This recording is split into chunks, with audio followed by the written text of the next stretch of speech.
Hi friends, ಎಲ್ಲರಿಗೂ ನಮಸ್ಕಾರಗಳು. ನಾನು ನಿಮ್ಮ ಕೃಷ್ಣ ನಾಯಕ್, ಫೋಕಸ್ ಯೂಟ್ಯೂಬ್ ಚಾನಲಿಂದ. ಸ್ನೇಹಿತರೆ, ಇವತ್ತಿನ ಒಂದು ಪತ್ರಿಕೆಯಲ್ಲಿ ಪ್ರಾಧ್ಯಾಪಕ ಹುದ್ದೆ ಪರಿವರ್ತನೆಗೆ ತಡೆ ಅಂತ ಹೇಳಿಬಿಟ್ಟು ಒಂದು ಸುದ್ದಿ ಬಂದಿದೆ. ಅದರಲ್ಲಿ ರಾಜ್ಯದ ವಿವಿಧ ಕಾಲೇಜುಗಳಲ್ಲಿ ಮನಃಶಾಸ್ತ್ರ ವಿಭಾಗದ 19 ಪ್ರಾಧ್ಯಾಪಕ ಹುದ್ದೆಗಳನ್ನು ಸಸ್ಯಶಾಸ್ತ್ರ ಮತ್ತು ಪ್ರಾಣಿಶಾಸ್ತ್ರ ವಿಷಯಗಳಿಗೆ ಪರಿವರ್ತಿಸಿ ಕಾಲೇಜು ಶಿಕ್ಷಣ ಇಲಾಖೆ ಕಳೆದ ಜೂನ್ 29ರಂದು ಹೊರಡಿಸಿದ್ದ ಆದೇಶಕ್ಕೆ ಕರ್ನಾಟಕ ಆಡಳಿತಾತ್ಮಕ ನ್ಯಾಯಮಂಡಳಿ ಅಂದರೆ KAT ಅಂದರೆ ಕರ್ನಾಟಕ ಅಡ್ಮಿನಿಸ್ಟ್ರೇಟಿವ್ ಟ್ರಿಬ್ಯುನಲ್ ಅಂತ ನಮ್ಮ ಬೆಂಗಳೂರಿನಲ್ಲಿರುವಂತಹ ಒಂದು ಟ್ರಿಬ್ಯುನಲ್ಲು ಅದು ಮಧ್ಯಂತರ ತಡೆಯಾಜ್ಞೆ ಅನ್ನು ನೀಡಿದೆ. ಅದಕ್ಕೆ ಕಾಲೇಜು ಶಿಕ್ಷಣ ಇಲಾಖೆಯ ಆದೇಶ ಪ್ರಶ್ನಿಸಿ ಬೆಂಗಳೂರಿನ doctor N Meenakshi, doctor K Vishwanath ಸೇರಿ ರಾಜ್ಯದ ವಿವಿಧ ಜಿಲ್ಲೆಗಳ 15 ಮನಃಶಾಸ್ತ್ರ ಪ್ರಾಧ್ಯಾಪಕರು ಅಂದರೆ ಸೈಕಾಲಜಿ ಪ್ರೊಫೆಸರ್ಸ್ಗಳು ಸಲ್ಲಿಸಿದ್ದ ಅರ್ಜಿ ವಿಚಾರಣೆ ನಡೆಸಿದ KAT ಅಥವಾ ಕರ್ನಾಟಕ ಅಡ್ಮಿನಿಸ್ಟ್ರೇಟಿವ್ ಟ್ರಿಬ್ಯುನಲ್ ಈ ಮಧ್ಯಂತರ ಆದೇಶವನ್ನು ನೀಡಿರುವಂಥದ್ದು. ಈ ವಿಚಾರವನ್ನು ತೆಗೆದುಕೊಂಡು ನಾವು ನೋಡೋದಾದರೆ, ಏನು ಈ ಸೈಕಾಲಜಿಗೆ ಸಂಬಂಧಪಟ್ಟಂತೆ ಸೈಕಾಲಜಿ ವಿಭಾಗಕ್ಕೆ ಅಂದರೆ ಮನಃಶಾಸ್ತ್ರ ವಿಭಾಗಕ್ಕೆ ಸಂಬಂಧಪಟ್ಟಂತೆ 19 ಪ್ರಾಧ್ಯಾಪಕ ಹುದ್ದೆಗಳನ್ನು ಸಸ್ಯಶಾಸ್ತ್ರ ಮತ್ತು ಪ್ರಾಣಿಶಾಸ್ತ್ರ ವಿಷಯಗಳಿಗೆ ಪರಿವರ್ತಿಸಿ ಈ ಒಂದು ಆದೇಶವನ್ನು ಹೊರಡಿಸಲಾಗಿತ್ತು.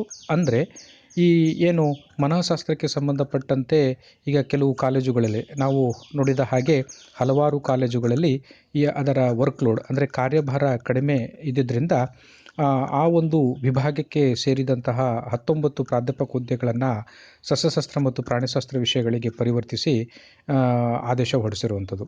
ಇದಕ್ಕೆ ಯಾಕೆಂತಂದರೆ ಮನಃಶಾಸ್ತ್ರಕ್ಕೆ ಸಂಬಂಧಪಟ್ಟಂತಹ ಆಕಾಂಕ್ಷಿಗಳು ಆ ಹುದ್ದೆಗೆ ನಿರೀಕ್ಷೆಯಲ್ಲಿದ್ದಂತಹ ಆಕಾಂಕ್ಷಿಗಳು ಮತ್ತು ಸ್ನಾತಕೋತ್ತರ ಪದವಿ ಮನಃಶಾಸ್ತ್ರದಲ್ಲಿ ಸ್ನಾತಕೋತ್ತರ ಪದವಿಯನ್ನು ಪಡೆದಂತಹ ಅಭ್ಯರ್ಥಿಗಳು ತಮಗೆ ಅನ್ಯಾಯವಾಗಿದೆ. ಯಾಕೆಂದರೆ ಒಂದು ಸಬ್ಜೆಕ್ಟ್ಗೆ ಕೊಟ್ಟಿದ್ದಂತಹ ಒಂದು ಸ್ಥಾನಮಾನವನ್ನು ಪರಿವರ್ತಿಸಿ ಅಥವಾ ಆ ಹುದ್ದೆಗೆ ಆ ಒಂದು ವಿಭಾಗಕ್ಕೆ ನೀಡಿದ್ದಂತಹ ಒಂದು ಹುದ್ದೆಯ ಅವಕಾಶವನ್ನು ಪರಿವರ್ತಿಸಿ ಬೇರೆ ವಿಷಯಗಳಿಗೆ ಕೊಡೋದ್ರಿಂದ ನಮಗೆ ಅನ್ಯಾಯ ಆಗುತ್ತೆ ಎಂಬ ವಿಚಾರವನ್ನು ತಿಳಿದುಕೊಂಡಂತಹ ಕೆಲವು ಅಂದರೆ ಸುಮಾರು 15 ಜನ ಮನಃಶಾಸ್ತ್ರ ಪ್ರಾಧ್ಯಾಪಕರುಗಳು KAT ಕರ್ನಾಟಕ ಅಡ್ಮಿನಿಸ್ಟ್ರೇಟಿವ್ ಟ್ರಿಬ್ಯುನಲ್ ಅಥವಾ ಕರ್ನಾಟಕ ಆಡಳಿತಾತ್ಮಕ ನ್ಯಾಯಮಂಡಳಿ ಅಂತ ಏನಿದೆ, ಅಂದರೆ ಇದು KAT ಅನ್ನೋದು ನಮಗೆ ಈ ಏನು ಸರ್ಕಾರಿ ಸಾರ್ವಜನಿಕ ಹಿತಾಸಕ್ತಿ ಅಥವಾ ಸಾರ್ವಜನಿಕ ಹುದ್ದೆ ಅಥವಾ ಸೇವೆಗೆ ಸಂಬಂಧಪಟ್ಟಂತಹ ಏನಾದ್ರು ವ್ಯಾಜ್ಯಗಳು ತಕರಾರುಗಳು ಬಂದಂಥ ಸಂದರ್ಭದಲ್ಲಿ ನಾವು ಏನು ಮಾಡ್ತೀವಿ ಅಂತಂದರೆ KAT ಅಂದರೆ ಅದೊಂದು ಟ್ರಿಬ್ಯುನಲ್ ಅಂದರೆ ಕೋರ್ಟ್ ರೀತಿಯಲ್ಲೇ ಇದೆ. ಅದರಲ್ಲಿ ವ್ಯಾಜ್ಯವನ್ನು ಹೂಡುವಂಥದ್ದು, ಕೇಸನ್ನು ಹಾಕುವಂಥದ್ದು ಬರುತ್ತೆ. ಆದ್ದರಿಂದ KATಗೆ ಕೆಲವು ಮನಃಶಾಸ್ತ್ರ ಸ್ನಾತಕೋತ್ತರ ಪದವೀಧರರು ಅವ್ರು ಏನು ಮಾಡಿದ್ದಾರೆ ಅಂತಂದರೆ, ಮತ್ತು ಕೆಲವರು ಮನಃಶಾಸ್ತ್ರ ಪ್ರಾಧ್ಯಾಪಕರು ಇದರಿಂದ ನಮಗೆ ಅನ್ಯಾಯ ಆಗುತ್ತೆ ಅನ್ನೋ ವಿಚಾರವನ್ನು ತೆಗೆದುಕೊಂಡು ಅವರು KATಯಲ್ಲಿ ಅರ್ಜಿಯನ್ನು ಸಲ್ಲಿಸಿರುವಂಥದ್ದು ಕಂಡುಬರುತ್ತೆ. ಇದರಿಂದ ಏನಾಗುತ್ತೆ, ಕೆಲವು ಅಭ್ಯರ್ಥಿಗಳು ನಮಗೆ ಕೇಳಿದರು, ಅಂದರೆ ಚಾಟ್ ಮಾಡೋದ್ರ ಮೂಲಕ, ಸರ್ ಇದರಿಂದ ಏನು ಪ್ರಾಧ್ಯಾಪಕ ಹುದ್ದೆ ಪರಿವರ್ತನೆಗೆ ತಡೆ ನೀಡಿದೆಯಲ್ಲ, ನಮಗೆ ರಿಕ್ರೂಟ್ಮೆಂಟ್ಗೆ ಸಂಬಂಧಪಟ್ಟಂತೆ ಮುಂದಿನ ನೋಟಿಫಿಕೇಷನ್ಗೆ ಸಂಬಂಧಪಟ್ಟಂತೆ ಏನಾದ್ರು ಸಮಸ್ಯೆಗಳು ಬರುತ್ತಾ ಅಂತ ಕೇಳ್ತಾಯಿದ್ರು. ಇದು ಆಲ್ರೆಡಿ ಈಗ ಈ ವಿಷಯ KATಲಿ ಇರೋದರಿಂದ ನಾವು ಹೆಚ್ಚಿಗೆ ಆ ವಿಚಾರವನ್ನು ಮಾಡೋಕ್ಕೆ ಬರೋದಿಲ್ಲ. ಏಕೆಂದರೆ ಇದಕ್ಕೆ ಸಂಬಂಧಪಟ್ಟಂತೆ ಈಗಾಗಲೇ ಸಂಬಂಧಪಟ್ಟವರಿಗೆ ನೋಟಿಸನ್ನು ಜಾರಿಗೊಳಿಸಿದೆ. ಜೊತೆಗೆ ಅಕ್ಟೋಬರ್ 5ಕ್ಕೆ ವಿಚಾರಣೆಯನ್ನು ಮುಂದೂಡಿರುವಂಥದ್ದು ಕಂಡುಬರುತ್ತೆ. ಆದ್ದರಿಂದ ಈಗ KATಲಿರುವಂಥ ವಿಚಾರಗಳು ಅದು ಮನಃಶಾಸ್ತ್ರ ವಿಷಯಕ್ಕೆ ಸಂಬಂಧಪಟ್ಟಂಥ ವಿಚಾರ ಇದೆ. ಅದರ ನಂತರದಲ್ಲಿ ಅದರ ಏನು ತೀರ್ಮಾನ ಬರುತ್ತೋ ಅದನ್ನು ನೋಡ್ಬೋದು. ಆದರೆ ಈಗ ಏನು ರಿಕ್ರೂಟ್ಮೆಂಟ್ಗೆ ಸಂಬಂಧಪಟ್ಟಂಥ ಈ ಪ್ರಕ್ರಿಯೆಗಳು ನಡೀತಾ ಇದೆ, ಅದು ಮುಂದುವರಿಯುತ್ತದೆ. ಮುಂದಿನ ದಿನಗಳಲ್ಲಿ ಈಗ ಏನು ಮನಃಶಾಸ್ತ್ರಕ್ಕೆ ಸಂಬಂಧಪಟ್ಟಂಥ ಹುದ್ದೆಗಳಿಗೆ ಏನು ತಡೆ ನೀಡಿದ್ದು ಅದನ್ನು ನಂತರದಲ್ಲಿ KAT ಅದನ್ನು ನಿರ್ಧಾರ ಮಾಡುತ್ತೆ. ಅಲ್ಲಿವರೆಗೆ ಇವೆಲ್ಲ ಕೂಡ ಏನಾಗುತ್ತೆ ಅಂತಂದರೆ, ಈ ಪ್ರಕ್ರಿಯೆ ಈಗ ಇನ್ನೂ ತುಂಬ ಅದರ ಕೆಲಸ ಇರೋದರಿಂದ, ಏನು ರಿಕ್ರೂಟ್ಮೆಂಟ್ಗೆ ಸಂಬಂಧಪಟ್ಟಂಥ ಇನ್ನೂ ಸಾಕಷ್ಟು ಕೆಲಸಗಳಿರೋದ್ರಿಂದ ಅದು ನಡೀತಾನೆ ಇರ್ತದೆ. ಅಲ್ಲಿವರೆಗೆ ನಾವು ಕಾದು ನೋಡಬೇಕಾಗತ್ತೆ ಅನ್ನೋ ವಿಚಾರವನ್ನು ನಾನು ನಿಮಗೆ ಈ ಮೂಲಕ ತಿಳಿಸ್ತೇನೆ. ಎಲ್ರಿಗೂ ಕೂಡ ಅದು ಯಾವ ತೀರ್ಮಾನವನ್ನಾದರೂ ತಗೊಳ್ಳಿ. ಬಟ್ ನಮಗೇನಂತಂದರೆ ಕಳೆದ ನಾವು 2015ರಲ್ಲೂ ಕೂಡ ಸಾಕಷ್ಟು ಅಡೆತಡೆಗಳು ಬರ್ತವೆ. ಯಾಕಂದರೆ ಇಂತಹ ಒಂದು ದೊಡ್ಡ ಮಟ್ಟದ ಹುದ್ದೆಗಳನ್ನು ತುಂಬುವಾಗ ಮತ್ತು ಈ ಥರ ಒಂದು ಪಾರದರ್ಶಕವಾದಂತಹ ಮತ್ತು ಇದು ಒಂದು ರೀತಿಯಲ್ಲಿ ಸ್ಪರ್ಧಾತ್ಮಕ ಪರೀಕ್ಷೆಗಳ ಮೂಲಕ ಮತ್ತು ಮಿನಿಮಮ್ ಕ್ವಾಲಿಫಿಕೇಷನನ್ನು ನಿರ್ಧರಿಸಿ ಪರೀಕ್ಷೆಯ ಮೂಲಕ ಆಯ್ಕೆ ಮಾಡುವಂಥ ಈ ಪ್ರಕ್ರಿಯೆಗಳೇನಿರ್ತವೆ, ಇದಕ್ಕೆ ಸಾಕಷ್ಟು ಅಡೆತಡೆಗಳು ಬರ್ತವೆ. ನಮಗೂ ಕೂಡ 2015ರಲ್ಲಿ ಈ ಒಂದು ಪ್ರಾಧ್ಯಾಪಕರ ಹುದ್ದೆಗಳಿಗೆ ನೇಮಕವನ್ನು ಮಾಡಿಕೊಳ್ಳುವಂಥ ಸಂದರ್ಭದಲ್ಲೂ ಕೂಡ ಸಾಕಷ್ಟು ಅಡೆತಡೆಗಳು ಬಂತು. ಕೆಲವರು MPhil ತೆಗೆದುಹಾಕಿದ್ದಕ್ಕೆ ಕೋರ್ಟ್ಗೆ ಹೋದರು. ಕೆಲವರು PhD 2009ರ ನಂತರದಲ್ಲಿ PhD ಆಗಿರೋರಿಗೆ ಮಾತ್ರ ಅವಕಾಶ ಕೊಟ್ಟರು. ಆದರೆ ಹಿಂದಿನ PhDಗೆ ಮಾನ್ಯತೆಯನ್ನು ಕೊಡಲಿಲ್ಲ. ಮತ್ತು ಹಲವಾರು ಇನ್ನೂ ಬೇರೆ ಬೇರೆಯ ರೀತಿಯ ವಿಚಾರಗಳ ಮೇಲೆ ಅವರು ಕೋರ್ಟ್ಗೆ ಹೋಗಿದ್ದು, ಹೈಕೋರ್ಟು, ಸುಪ್ರೀಂ ಕೋರ್ಟ್ ತನಕನೂ ಕೂಡ ಹೋಗಿದ್ದ ವಿಚಾರವನ್ನು ನಾವು ತೆಗೆದುಕೊಂಡು ಅದರಲ್ಲಿ ನೋಡ್ತೇವೆ. ಅದರಿಂದನೇ 2015ರಲ್ಲಿ ರಿಕ್ರೂಟ್ಮೆಂಟ್ ಏನಾಯಿತು, ಅದು ಸುಮಾರು 2.5 ವರ್ಷಗಳ ಕಾಲ ತೆಗೆದುಕೊಳ್ತು. ಆದ್ದರಿಂದ ಅದರಲ್ಲಿ ಯಾವುದೇ ಅಡೆತಡೆಗಳು ಬಂದರೂ ಕೂಡ UGC ನಿಯಮಾವಳಿಗಳು ಏನಿದಾವೋ ಅದಕ್ಕೆ ಸಂಬಂಧಪಟ್ಟಂತೆ ನಿಯಮಾವಳಿ 2018ರಲ್ಲಿ UGC ಒಂದು ರೆಗ್ಯುಲೇಷನನ್ನು ಜಾರಿಗೆ ತಂದಿದೆ. ಆ ರೆಗ್ಯುಲೇಷನ್ ಪ್ರಕಾರವೇ ಕೇಂದ್ರ ಸರ್ಕಾರ ಅಂದರೆ UGC ಮಾಡಿದಂಥ ರೆಗ್ಯುಲೇಷನ್ ಏನಿದೆಯೋ ಅದರ ಪ್ರಕಾರವಾಗಿಯೇ ರಾಜ್ಯದಲ್ಲೂ ಕೂಡ ಆ ಒಂದು ಗೈಡ್ಲೈನ್ಸ್ ಪ್ರಕಾರವಾಗಿಯೇ ನೇಮಕಾತಿಗಳು ಕೂಡ ನಡೀತವೆ. ಅದರಲ್ಲಿ ಅಲ್ಪ ಸ್ವಲ್ಪ ಬದಲಾವಣೆಗಳನ್ನು ತಂದ್ಕೋತಾರೆ. ಆದರೂ ಕೂಡ UGC ಗೈಡ್ಲೈನ್ಸನ್ನು ಯಾವುದೇ ಕಾರಣಕ್ಕೂ ಅದನ್ನು ಬಿಡೋದಿಲ್ಲ. ಅದೇ ರೀತಿಯಲ್ಲಿ 2015ರಲ್ಲಿ ಆಗಿದ್ದಂತಹ ಹಲವಾರು ಈ ಕೋರ್ಟ್ ವಿಚಾರಗಳು ಕೂಡ ಸುಪ್ರೀಂ ಕೋರ್ಟಲ್ಲೂ ಕೂಡ ಅದೇ ಥರ ಆಯಿತು.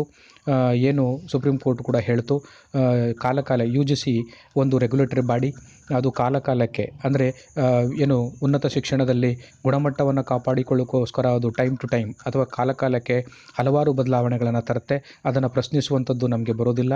ಯಾಕೆಂದರೆ ಉನ್ನತ ಶಿಕ್ಷಣದಲ್ಲಿ ಉತ್ತಮ ಗುಣಮಟ್ಟದ ಶಿಕ್ಷಣವನ್ನು ಕೊಡಬೇಕು ಅಂತಂದರೆ ನಾವು ಕಾಲಕ್ಕೆ ಪರಿವರ್ತನೆ ಆಗಲೇಬೇಕು. ಮತ್ತು ಅಂತಾರಾಷ್ಟ್ರೀಯ ಮಟ್ಟದ ಗ್ರೇಡಿಂಗ್ ಸಿಸ್ಟಮನ್ನು ತರಬೇಕು ಮತ್ತು ಅಂತಾರಾಷ್ಟ್ರೀಯ ಗುಣಮಟ್ಟದ ಸೇವೆಗಳನ್ನು ನಾವು ಕೊಡಬೇಕಾಗಿರೋದ್ರಿಂದ ಕಾಲಕ್ಕೆ ಬದಲಾವಣೆಗಳನ್ನು ತರಬೇಕಾಗತ್ತೆ. ಹಿಂದಿನ ಕಾಲದಲ್ಲಿದ್ದೇ ಇರೋದನ್ನೇ ನಾವು ಈಗಲೂ ಕೂಡ ಅದನ್ನು ಬಳಸಬೇಕು, ಮಾಡಬೇಕು ಅನ್ನೋದು ಸರಿ ಇಲ್ಲ ಅಂತ ಹೇಳ್ಬಿಟ್ಟು ಸುಪ್ರೀಂ ಕೋರ್ಟು ಕೂಡ UGC ಮಾಡಿದ್ದಂಥ ರೆಗ್ಯುಲೇಷನ್ಸು, ಗೈಡ್ಲೈನ್ಸ್ ಏನಿದೆಯೋ ಅದನ್ನು ಎತ್ತಿಡಿತು. ಅದರಿಂದ ಏನೂ ತಲೆ ಕೆಡಿಸ್ಕೊಳ್ಳುವಂಥದ್ದು ಇಲ್ಲ. ಏನೇ ಆದರೂ ಕೂಡ ಅದು ಇಂಥವೆಲ್ಲ ಸಹಜವಾಗಿ ಬರ್ತವೆ. ಅದು ಕಾನೂನಿನ ಪ್ರಕಾರವೇ ನ್ಯಾಯ ರೀತಿಯಲ್ಲೇ ಕೋರ್ಟ್ಗಳು ಅಥವಾ ನ್ಯಾಯಾಲಯಗಳು ಯಾರಿಗೂ ಕೂಡ ಅನ್ಯಾಯವನ್ನು ಮಾಡೋದಿಲ್ಲ. ಅದು ನ್ಯಾಯವನ್ನು ಒದಗಿಸೋಕ್ಕೋಸ್ಕರನೇ ಇರುವಂಥದ್ದು. ಆದ್ದರಿಂದ ನ್ಯಾಯಕ್ಕೆ ಜಯ ಅನ್ನೋದು ಸಿಗುತ್ತೆ. ಅದರಿಂದ ಅದ್ರ ಬಗ್ಗೆ ತಲೆ ಕೆಡಿಸ್ಕೊಳ್ದೇನೆ ಏನು ಮಾಡಬೇಕು, ನಮ್ಮ ಈಗ ಈ ಪ್ರೋಸೆಸ್ ಸ್ಟಾರ್ಟ್ ಆಗಿದೆಯಲ್ಲ, ಅದು ನೋಟಿಫಿಕೇಷನ್ನು ಯಾವಾಗಲಾದ್ರೂ ಅದು ಬರಲಿ. ಆದರೂ ಕೂಡ ನಮ್ಮ ಒಂದು ಅಧ್ಯಯನ ಮಾಡುವಂತಹ ಈ ಸಮಯ ನಮಗೆ ಒಳ್ಳೆಯ ಸಮಯ ಸಿಕ್ಕಿದೆ, ಒಂದು ಟೈಮ್ ಸಿಕ್ಕಿದೆ. ಆದ್ದರಿಂದ ನಾವೆಲ್ಲರೂ ಕೂಡ, ಯಾಕಂದರೆ GK ಇದೆ, ಸಬ್ಜೆಕ್ಟ್ಗೆ 250 ಮಾರ್ಕ್ಸ್ ಕೊಟ್ಟಿದ್ದಾರೆ, ಕನ್ನಡ ಇದೆ, ಇಂಗ್ಲೀಷ್ ಇದೆ, ಎಲ್ಲವನ್ನೂ ಕವರ್ ಮಾಡಬೇಕು ಅಂದರೆ ನಿಮಗೆ ತುಂಬಾ ಸಮಯ ಬೇಕಾಗಿರೋದ್ರಿಂದ ನೀವೇನು ಮಾಡಬೇಕು ಅಂತಂದರೆ ಈಗಲಿಂದನೇ Kannada compulsory Kannada, compulsory English, general studies ಮತ್ತು ನಿಮ್ಮ ಸಬ್ಜೆಕ್ಟ್ಗಳು ಯಾವ್ಯಾವಿದೆ ಅದಕ್ಕೆಲ್ಲ ಬೇಕಾದಂತಹ ಒರಿಜಿನಲ್ ಬುಕ್ಸ್ಗಳು, ಒಳ್ಳೆ ಆಥರ್ಸ್ ಬರೆದಿರುವಂಥ ಪುಸ್ತಕಗಳನ್ನು, ಒಂದೊಂದು ಸಬ್ಜೆಕ್ಟ್ಗಳು ಕೂಡ 2 ಜನ 3 ಜನ ಆಥರ್ಸ್ಗಳು ಬರೆದಿರುವಂಥದ್ದನ್ನು ತೆಗೆದುಕೊಂಡು ನೀವು ಅಧ್ಯಯನ ಮಾಡುವಂಥದ್ದನ್ನು ಮಾಡಿ. ಪತ್ರಿಕೆಗಳನ್ನು ಓದುವಂಥದ್ದು, ಇಂಟರ್ನೆಟ್ ಸರ್ಚ್ ಮಾಡುವಂಥದ್ದು, ಮತ್ತು ನಿಮಗೆ ಇದು ಮ್ಯಾಗ್ಝಿನ್ಸ್ಗಳು ಬರ್ತವೆ, ತಿಂಗಳಿಗೊಮ್ಮೆ, ವಾರಕ್ಕೆ 15 ದಿನಕ್ಕೊಮ್ಮೆ, ಫೋರ್ಟ್ನೈಟ್ಲಿ, ಮಂತ್ಲಿ ಒಂದು ಸಲ ಬರುವಂಥ ಮ್ಯಾಗ್ಝಿನ್ಸ್ಗಳನ್ನು ತೆಗೆದುಕೊಂಡು ಓದಿ. ಇಂಟರ್ನೆಟ್ಟಲ್ಲಿ ಸರ್ಚ್ ಮಾಡಿ. ನಿಮಗೆ ಹೇಳಬೇಕು ಅಂದರೆ ಟೈಮೇ ಸಾಕಾಗೋದಿಲ್ಲ. ಪ್ರಾಧ್ಯಾಪಕರ ಒಂದು ಹುದ್ದೆಗೆ ಎಕ್ಸಾಮು ಬರೆಯೋದು ಅಂತಂದರೆ, ಯಾಕೆಂದರೆ ಅದು ದೊಡ್ಡ ಹುದ್ದೆ ಅದು. ಯಾಕೆಂದರೆ UGC ಸ್ಕೇಲ್ ಇದೆ, ಕಾಂಪಿಟೇಷನ್ನು ಇದೆ, ಮತ್ತು ನಾವು ಮುಖ್ಯವಾಗಿ ಈಗ ನೆಟ್ಟು ಸ್ಲೆಟ್ಟು ಅದರಲ್ಲೂ ಫಿಲ್ಟರ್ ಆಗಿರ್ತೀವಿ. ಆಮೇಲೆ ಎಕ್ಸಾಮ್ನು ಕೂಡ ಸಾಕಷ್ಟು ಜನ ಕಾಂಪಿಟೇಟರ್ಸ್ ಇರ್ತಾರೆ, ಅದರಲ್ಲೂ ಕೂಡ ನಾವು ಫಿಲ್ಟರ್ ಆಗಬೇಕಾಗತ್ತೆ. 2-3 ಸಲ ನಾವು ಫಿಲ್ಟರ್ ಆಗುವಂಥದ್ದು ಬರುತ್ತೆ. ಮತ್ತು ಉತ್ತಮ ಗುಣಮಟ್ಟದ ಶಿಕ್ಷಕರು ಕೂಡ ಇದರಲ್ಲಿ ಸಿಗುವಂಥದ್ದು ಇರುತ್ತೆ. ಆದ್ದರಿಂದ ನೀವು ಈಗಲೇ ಯಾವುದೇ ಇದಕ್ಕೂ ತಲೆ ಕೆಡಿಸ್ಕೊಳ್ದೇನೆ ನೀವು ನಿರಂತರವಾಗಿ ಓದೋದನ್ನು ಮುಂದುವರಿಸಿ ಅಂತ ಹೇಳ್ತಾ ನಾನು ಇಲ್ಲಿಗೆ ಈ ವಿಚಾರವನ್ನು ಕಂಕ್ಲೂಡ್ ಮಾಡ್ತೇನೆ. ಮತ್ತೊಂದು ವಿಡಿಯೋದಲ್ಲಿ ಬೇರೊಂದು ವಿಷಯದೊಂದಿಗೆ ನಿಮ್ಮೊಂದಿಗೆ ಬರ್ತೇನೆ. ಮತ್ತು ಹೊಸ ವಿಚಾರಗಳು, ಹೊಸ ವಿಷಯಗಳು ಏನಾದ್ರು ಬಂದರೆ ನಿಮಗೆ ಆಗಾಗ್ಗೆ ನಾನು ಅಪ್ಡೇಟ್ ಮಾಡ್ತಾ ಇರ್ತೀನಿ ಅಂತ ಹೇಳ್ತಾ ನಮ್ಮ ಯೂಟ್ಯೂಬ್ ಚಾನಲ್ ಆದಂಥ ಫೋಕಸ್ ಯೂಟ್ಯೂಬ್ ಚಾನಲ್ಗೆ ಯಾರು ಸಬ್ಸ್ಕ್ರೈಬ್ ಆಗಿಲ್ಲ ಅವರೆಲ್ಲರೂ ಕೂಡ ಈ ಕೂಡಲೇ ಸಬ್ಸ್ಕ್ರೈಬ್ ಆಗಿ ಮತ್ತು ಈ ನಮ್ಮ ವಿಡಿಯೋವನ್ನು ನಿಮ್ಮ ಸ್ನೇಹಿತರಿಗೂ ಕೂಡ ಶೇರ್ ಮಾಡಿ, ಕಾಮೆಂಟ್ಸ್ ಮಾಡಿ, ಲೈಕ್ಸ್ ಮಾಡಿ ಅಂತ ಹೇಳ್ತಾ ನಾನು ಈ ವಿಡಿಯೋವನ್ನು ಇಲ್ಲಿ ಮುಗಿಸ್ತೇನೆ. ಧನ್ಯವಾದಗಳು. ನಮಸ್ಕಾರ.